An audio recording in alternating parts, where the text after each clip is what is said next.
like to play with a guide in front of me, especially for these adventure-style games. A guide means I'm not spending my unfortunately small amount of playtime wandering in circles. But Photon's pretty obscure. No reasonable person wants to play it enough to make a modern guide, and I couldn't find a copy of the strategy guide from that era. So I had to wander the 3D maze all on my own. And then, thanks to a misspent youth playing 3D dungeon crawlers, I managed to collect most of the vital items in the first 10 minutes. The full title for this game is Hikari no Senshi Photon, or Warrior of Light Photon. It also has the subtitle The Ultimate Game on Planet Earth, and that's because this is a toy tie-in. Photon was a set of laser tag type toys, though you wouldn't know it by playing this game.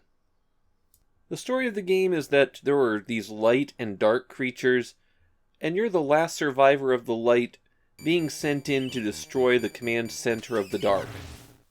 And to do that, you explore a 3D maze, collect items, and shoot monsters. The maze exploration in Photon is pretty bad. You have a view similar to a first-person dungeon crawler, but you're also represented on the screen.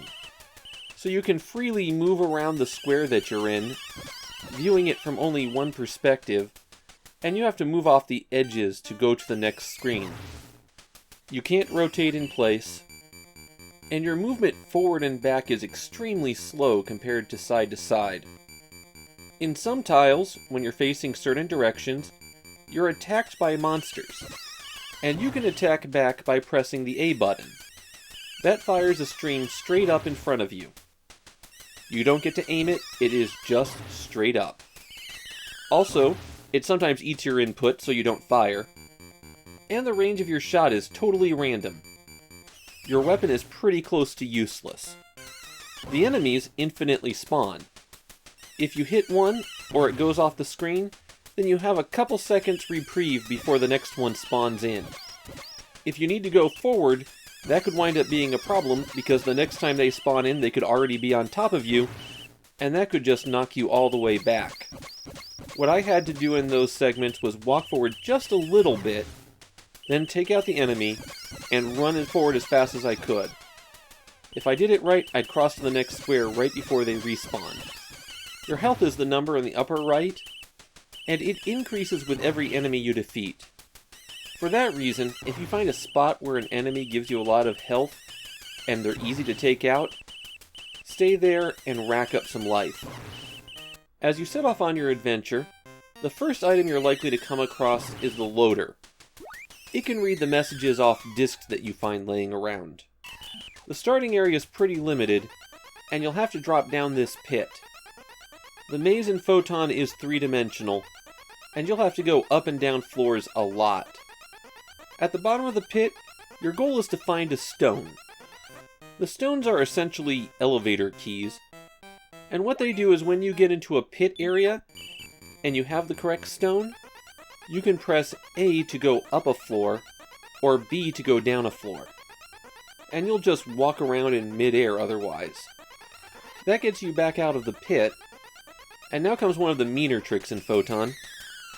There's a lot of secret doors, and you have to use them to make progress. Fortunately, there's an item you can pick up to reveal secret doors. It's hidden behind a secret door. But right after you come out the pit, go to the end of a hallway, and it's on the right. This will help guide you into the next dungeon area, where again you're looking for stones, but you'll also find things like a compass, or a sensor that tells you your location in the maze, and you just keep on exploring. If you hit select, you'll bring up a sub-menu. The top option is your inventory, but you can't use anything from there. The second option is the message log. That's where you can obtain some hints. Then you have the sensor to tell you your location. The next two are teleport and mark, but you have to find special items to use those. Finally, you have the password, and the password is the only way that you can continue. So when you get a game over, you have to enter that whole thing.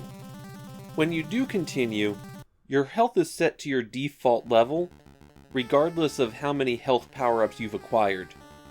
so after continuing, you'll have to work for a while to rebuild your health. I also found some annoying traps, like this trap door that just appeared below my feet. What you really need to do in Photon is map. Break out the graph paper and start plotting. It's really the only way that you can guarantee progress. I was just using the follow a wall rule, and that was sufficient early on, but this sci-fi area obviously had sections where that would not work. But that is a lot of effort for such a terrible game. The combat in Photon is just about unplayable, so even if moving around the maze wasn't clunky, this would still be a pretty bad game. No one is entirely certain who made Photon. Takara published it, but they didn't seem to have an in-house development crew.